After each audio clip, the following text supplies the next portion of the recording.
This is not a cliche way to start a YouTube video. A sentence that follows suit from this sentence is false. If you accept one side of the sentence and declare that it is false, then the sentence becomes true. So then if you follow the sentence is false is true, the sentence is no longer false. So this creates a paradox effect that philosophers have long studied. A contradiction in a world where contradictions really aren't supposed to exist. And this implies a lot because if you start to allow contradictions to exist, for example, 2 plus 2 equals 4, but 2 plus 2 also doesn't equal 4, the systems that you have in place very, very quickly fall apart. So in philosophy, it's important to, kind of set the stage of different kinds of logic. Logic is a sort of way to explain the world we live in. It's a way to break down how sentences are formed. If you take formal logic, it's a way to. It's the way that I explain formal logic to my non-philosopher friends is sentence math. It's a way to figure out exactly what someone means. For example, if you are in court and someone is suing you because your dog bit them, and you say, and the client or the whoever you're against says they told me that their dog does not bite and bark. You could then argue that you simply meant the dog is not capable of barking and biting at the same time. So that's kind of a brief introduction into what logic is. It's, how our sentences are made and how we define them and categorize them into different sorts of those things. Classic logic doesn't allow for contradictions. It comes from Aristotle and his proof, that men are not mortal. Aristotle is a man, therefore Aristotle is not mortal. And it's the law of non-contradiction, which states that a statement and its negation, and in logic a negation just is, I'm a person, and the negation of that form would be I'm not a person. That a statement and its negation cannot both be true and at the same time and in the same sense. So meaning in the sense that we consider truth and falsity, they can't be true and false in the same sense. Now if he says that to account for if someone starts saying, well, what if we live in a world where false means true? Now you can have something that's true and false. Those are two different things in truth and false in the senses of, they have to be in the same sense. So true and false have to, both relate to the same kind of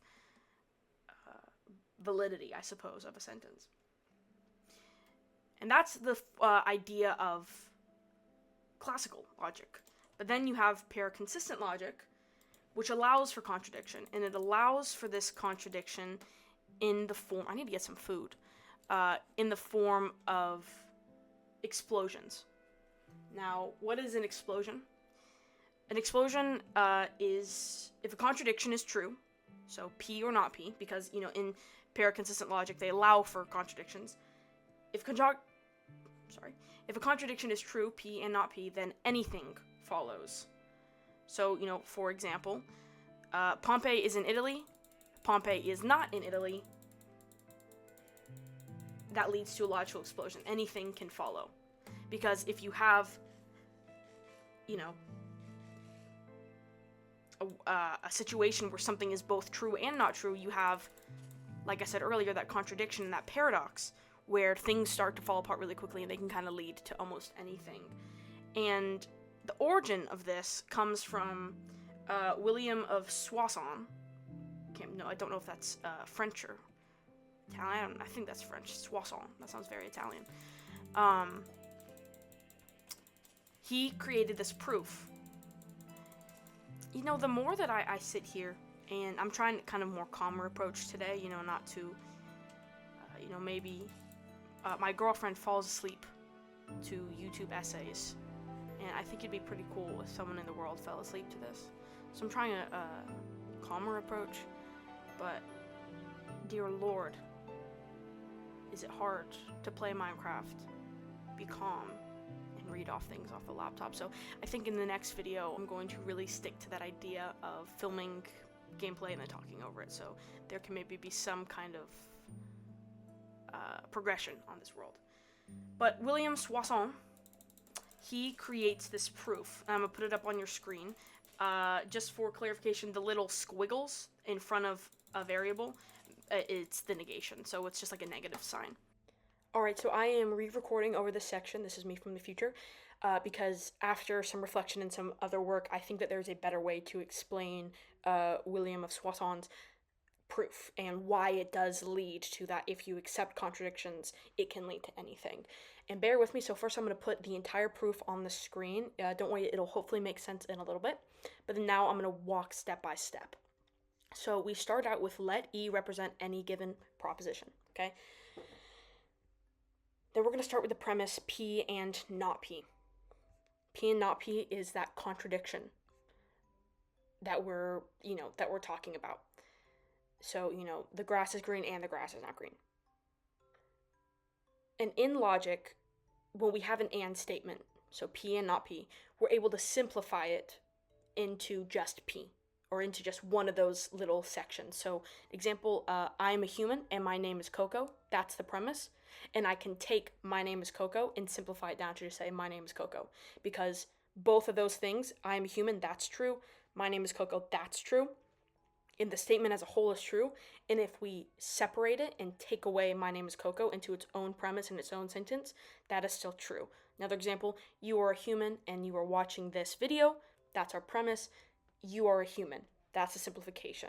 So we're just, we're taking this conjunct. That's what an and statement is called. The two conjuncts, conjunctive sentence. We're taking the two conjuncts and we're just taking one and moving it down a line. So then we're going to do the following same thing with the not P. So like I said, remember this is a situation where we're accepting that that a contradiction is possible. So P and not P, we're simplifying to P and to not P. And then the next, premise that he adds in is not P or E. And that's called disjunctive addition. A lot of people call it a lot of different things. But it's important to distinguish two kinds of disjunctions. So disjunctions are or statements, kind of what I talked about in the very beginning. You have an inclusive disjunctive where if you're at a buffet or a dinner or whatever, and your mom says you can have cookies or brownies or strawberries, those ors in there aren't exclusive. She's not saying you can have a cookie or a brownie or a strawberry. You can have one or none, only one. She's saying, oh, you can get some cookies, some brownies, some strawberries, whatever. So that's an inclusive disjunction. That's where the ors mean a lot of things. And then you have exclusive disjunctions, or disjunct, which is you are dead or alive. It's not like the buffet example in the sense that it can be one or the other. It can't be either or. One or the other. You are dead or alive. You can't be both. So in our example, the reason why you can do a disjunctive addition is because, you are a human and you are watching this video. We have that premise. You break it down into simplification. You are human. Another simplification, you are watching this video, which both are true, which we've proven true based on that and statement that we previously talked about. You can now say you are watching this video or the sky is green. It's that exclusive disjunct where it's one or the other. It's not both. So by doing that, by saying I'm having something where it is one or the other, we've already shown that you are watching this video is true. So it doesn't matter what we add on to the end because that statement as a whole is still going to be true, because in order for a disjunct to be true, only one needs to be true, because like I said, that exclusive, the sentence you are dead or alive, as long as one of those is true, the sentence as a whole is still true. So then we're going to go into conditional exchange, called a lot of different things. I was taught that it was the special conditional rule. So what that means is that if you have not P or E, which is what we have in that previous sentence, then you can alter that to go into if P, then E. The reason why you can do this is to say that we have our premise. You are not alive or you are breathing. If you are alive, however, we can logically conclude that you are breathing because in that exclusive disjunct, one has to be true for the sentence as a whole to be true. So with that social conditional rule, we have not P or E. So if we have P, then we logically have to have E because of those disjunctive rules that we set in earlier. So then let's take this a step further into our example. If we are saying that P is going to equal you are alive and E is going to equal you are breathing, then premise 1 says you are not alive, or it is not the case that you are alive or you are breathing. So if it is the case that you are alive, then you are breathing. So then that allows us to do that conditional where we're turning our or statement into an if-then statement. And then the next steps that William takes is he's going to take that conditional and turn it into its contrapositive. Now, how contrapositives work is that we have our premise, if you are alive, then you are breathing. All the contrapositive is doing is saying, if you are not breathing, then you are not alive. It's just flipping that initial premise and negating both ends. So, if you're breathing, then we know, or if you are alive, then we know you're breathing. And it can be said the same that if we see that you aren't breathing, then we can know that you're not alive. So from that example, not P or E. If not P, then E. If not E, then not P. Substituting the same things. If you are not alive or you are breathing. If you are alive, then you are breathing. Special conditional rule, same thing. You are not alive or you are breathing. If you are alive, then you are breathing. If you are not breathing, then you're not alive. And lastly, what he's going to do is something called modus tollens with E.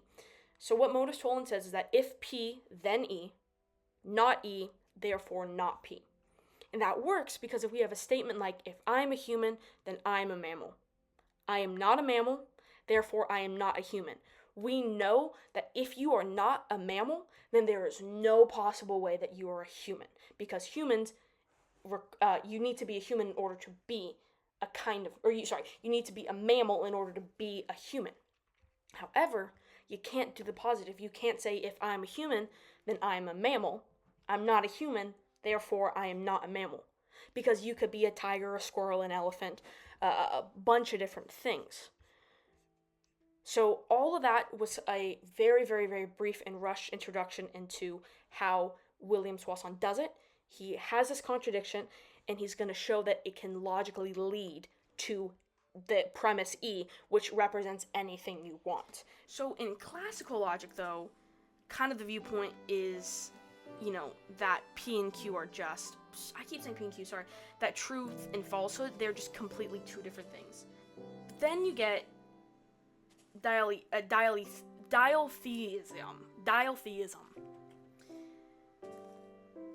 Dialtheism, a true contradiction called dialtheia, is a statement that is both true and false at the same time. And Graham Priest, really, really good philosopher, highly recommend looking up his videos on this. They'll all be sourced at the very end of the video. He really goes to bat. I'm not sure if he 100% invented this way of thinking. I don't know if he just became well known for it. I'm not too sure, but he is poster child for it. And it's a logic that rejects the idea that a statement can't be false or true at the same time.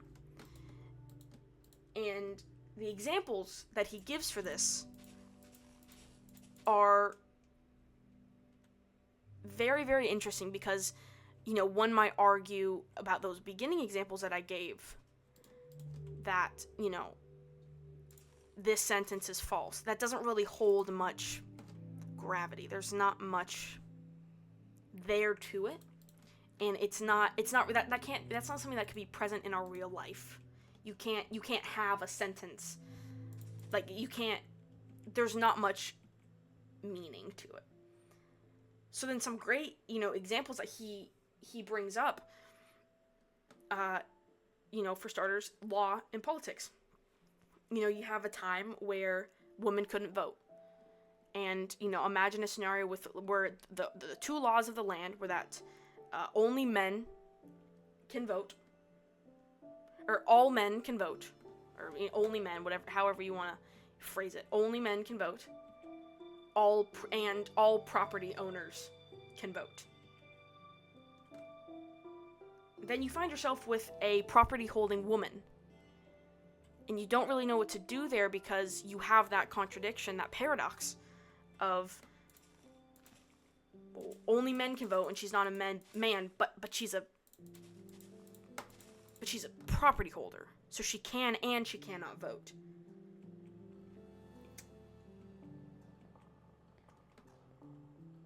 Then you have, examples like mathematics and Russell's paradox. And in short, there was this issue a while back where people didn't really know, like, the substance of, like, numbers. It was kind of, not a mystery, but it was kind of just because what's really the inherent difference between, or there's something there, but they couldn't figure it out what two things versus two. Like, two isn't two things, but we categorize two things by two. So it kind of very, very quickly became what's two? What are numbers? And, big theory was numbers are just sets of numbers. They're groups of numbers. So two is just groups of 1 2 times. 2 ones. And there was a whole list of rules for these sets. A set can be anything you want. So an example that was taught to me via a YouTube video was, LeBron James and a cat. They can all be in this. You can make a set of anything you want. And you can have a set contain as many things, as little things as you want. So then you get a paradox very, very similar to the liar paradox. The set of all sets that do not contain themselves. And does that set contain itself? Because sets can also contain themselves. So the set of all sets that contain themselves, if the set does not contain itself,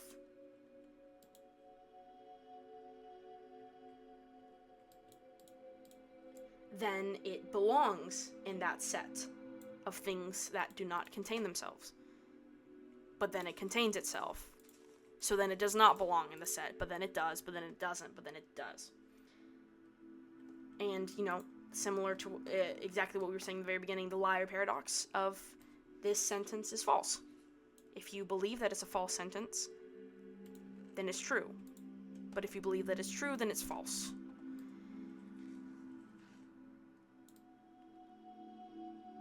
And you might be sitting there saying, okay, but why does this even matter? Why does any of this even matter? Like, okay, whoop-de-doo-doo. Whoop-de-fucking-doo-doo. Paradoxes exist. It matters because if you start to see paradoxes as true, your whole system starts to fall apart. And it's a very, pessimistic way of thinking about that. Paradoxes are true, and someone can be a voter or not a voter. I can be in a room and not in a room by standing in the doorway. Kind of nothing matters. But then Hegel came along with his dialectic method. And it kind of created this really beautiful effect where contradictions, they matter, but they matter because they drive progress. And his contradiction dialectic method,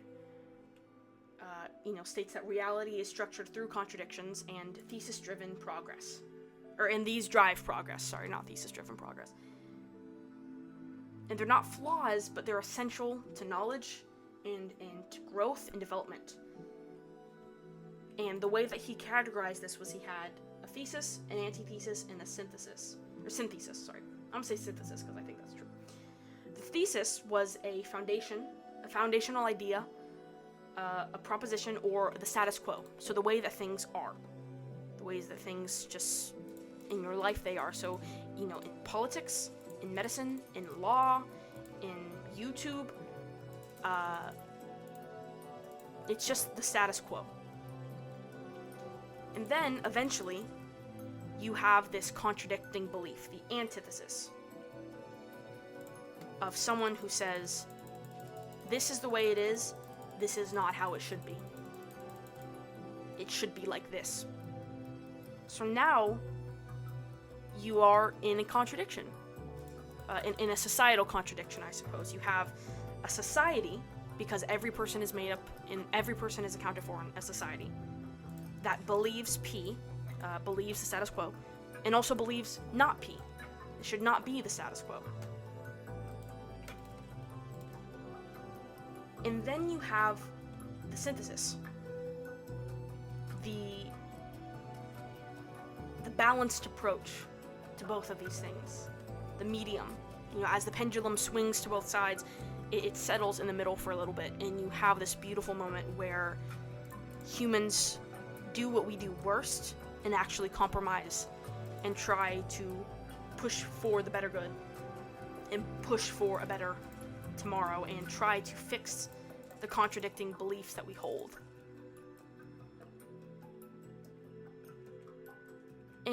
In a world, in a time, every generation, says that. In a world like today, you have, in history, you have genocides, and you have wars, and you have political dictatorships, and this and that. And, as an American, we're in a really interesting spot because we're really, really privileged, but there's just a lot of anger and hatred and all that kind of stuff going around, and it's very easy to, want to sit there and say, in a world like today. But in a world like today, as I, contradict myself, because this is what this whole video is about, viewing contradictions as nothing more than, because if you believe that this, if you believe as contradictions in this Hegel system, you're living both the synthesis and the new thesis at the same time. You're living the effect of a past contradiction, and that contradiction is living the effect of a past contradiction, and it's a cycle in which humans have opinions and then put our differences aside and try to figure it out. And paradoxes can be scary. It can be scary to sit there up late at night sitting and thinking, is the sentence false or is it true? Is it false? Is it true? Is it false? Is it true? But it can lead to a lot of good things. Just that, it's leading to thought, it's leading to creation, and that thought's going to lead you somewhere. It's going to lead you to that synthesis.